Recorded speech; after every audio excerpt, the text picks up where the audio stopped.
Okay, so we've got this half can of sauerkraut stew from yesterday left over. Let's see what we can make with this. And I think what we're going to do, I've got these leftover vegetables from a meal, just potatoes, carrots and peas.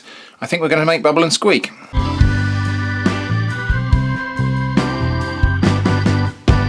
So just get a bowl that's big enough for all this to go into. I think we'll just put the potatoes in first and mash them up a bit. Okay, I'm just going to give that potato a bit of a mash.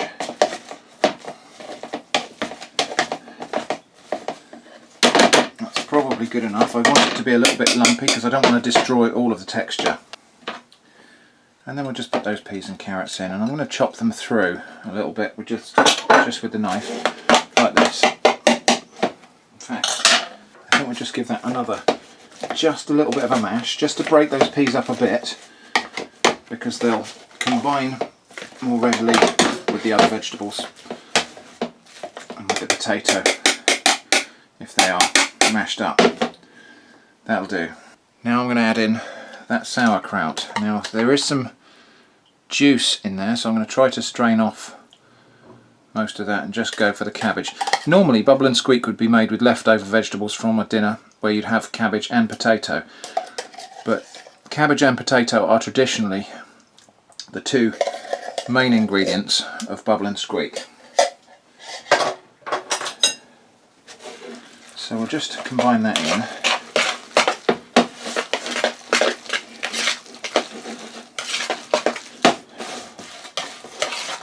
That's good. Now that's a little bit on the liquid side, so I think what we might do is just whiz up some breadcrumbs and mix them in as well, just to hold it together. But first I've got some fresh herbs I'm going to add. So I've got fresh herbs from the garden. So I could put some onion in here, but actually I'm going to choose chives instead. But I've also got sage that I picked from the garden, and a little bit of thyme as well. So with these chives, I'm just going to snip them straight into the bowl with a pair of scissors.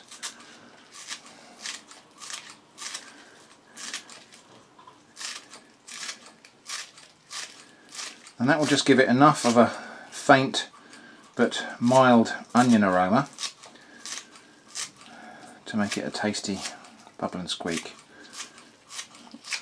And same thing with the sage. I think we'll just snip the leaves in there nice and finely.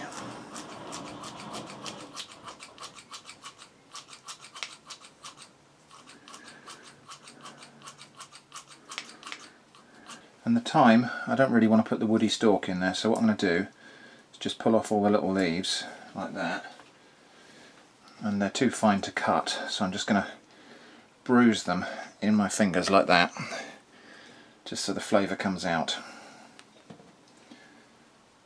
Just crush them, and that will now, oh, I can already smell that thyme fragrance coming out. So just blend that all together. Looks pretty good, but it's a little bit of a loose, wet mixture, so I think we're going to have some breadcrumbs in there. There we are, just one slice of wholemeal bread, which we've blended up to breadcrumbs. Let's see how that goes in.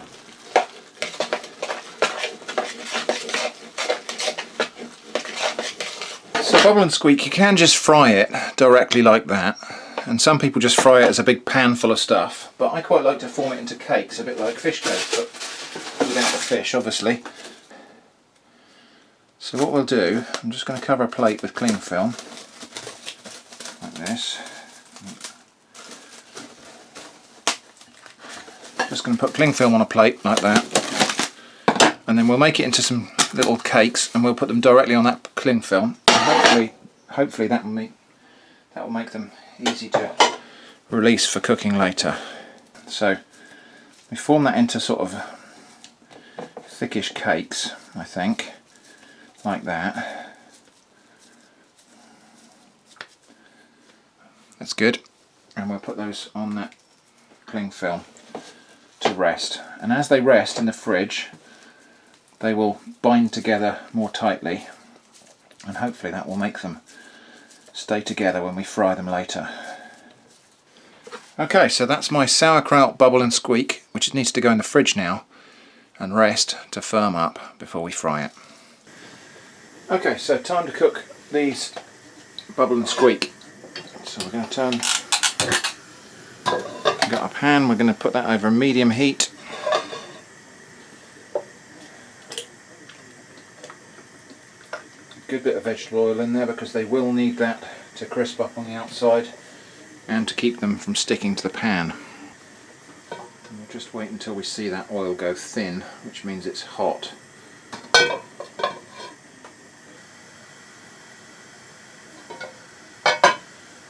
Okay, I think that's hot enough for these to go in now. So they have firmed up a little bit, and we're just going to carefully place them in the pan.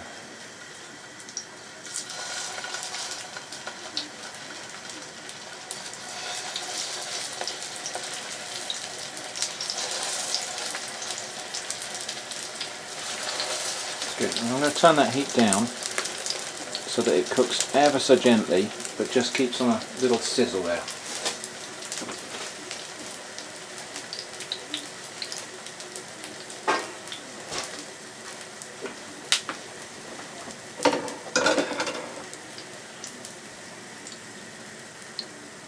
We'll come back in a minute when those have started to brown up.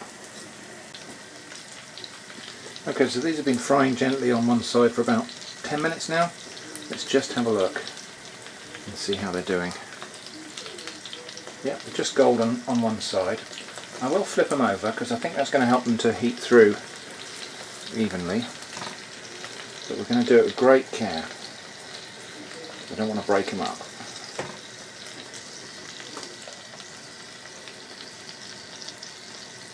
I think we could probably afford to turn the heat up a little bit.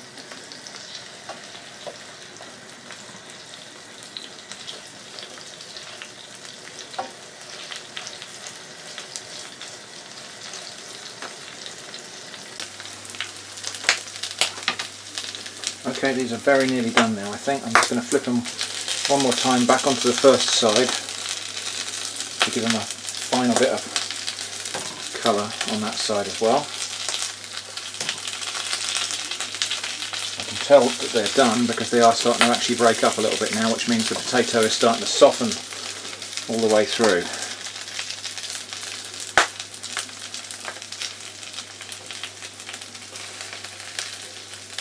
There we go. Okay, just one more minute probably on that side, and then I think we're done. Okay, so there it is.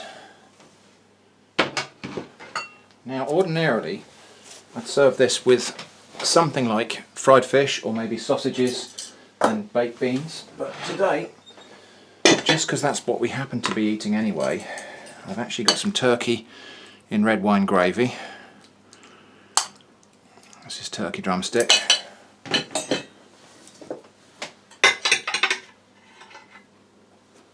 And cauliflower and carrots, which is a bit of an unusual setting for Bubble and Squeak, but that's what we got today. So